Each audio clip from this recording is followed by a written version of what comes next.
Bangladesh village electrician association Nilphamari প্রবিসের আয়োজনে আলোচনা সভা ও দ্বিবার্ষিক সম্মেলন অনুষ্ঠিত হয়েছে। আজ শনিবার বিকালে জেলা সদরের পশ্চিম কুচিয়ার মোড় সরকারি প্রাথমিক বিদ্যালয় মাঠে এতে প্রধান অতিথি ছিলেন বাংলাদেশ ভিলেজ ইলেকট্রিশিয়ান অ্যাসোসিয়েশনের কেন্দ্রীয় কমিটির সাংগঠনিক সম্পাদক ও রংপুর বিভাগের সভাপতি মোহাম্মদ নূর ইসলাম নুরু।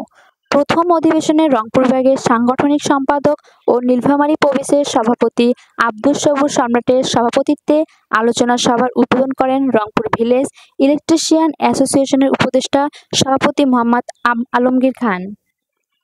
সভায় প্রধান আলোচক হিসেবে দিক নির্দেশনামূলক বক্তব্য রাখেন রংপুর বিভাগের সাধারণ সম্পাদক শাহজাহান সিরাজ মাসুদ। কিসের ইলেকট্রিশিয়ান নাই? একজন বলছিলেন আমাদেরকে ইলেকট্রিশিয়ান নাই। কে বলছে?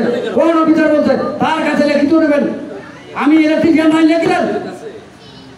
যদি না থাকে তো দপ্তরাতে শুনতে এসো, দপ্তরাতে এসো করতে কি ওয়েবসাইটে ঢোকে নামের তালিকা উত্তোলন, আইডি কার্ড দেন, দেওয়ার জন্য হুকুম আসছে, সেটা কোর্টেই আসলো, ওই অফিসারকে ধরবেন।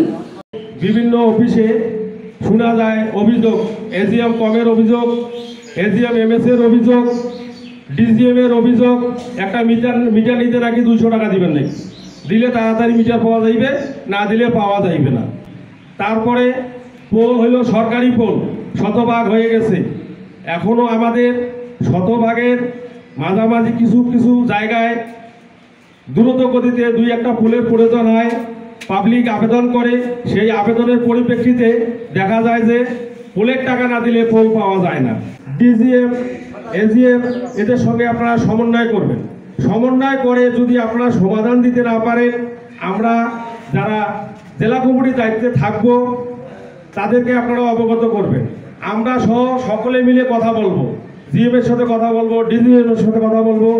কথা বলার পরও যদি সমাধান না হয় তাহলে কিন্তু আমাদেরকে বিকল্প রাস্তা খুঁজে নিতে হবে।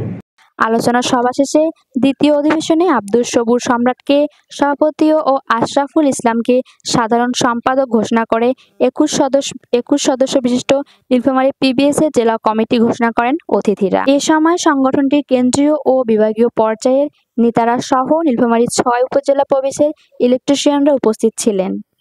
রেশমি আক্তার, নীল বাংলার কণ্ঠ।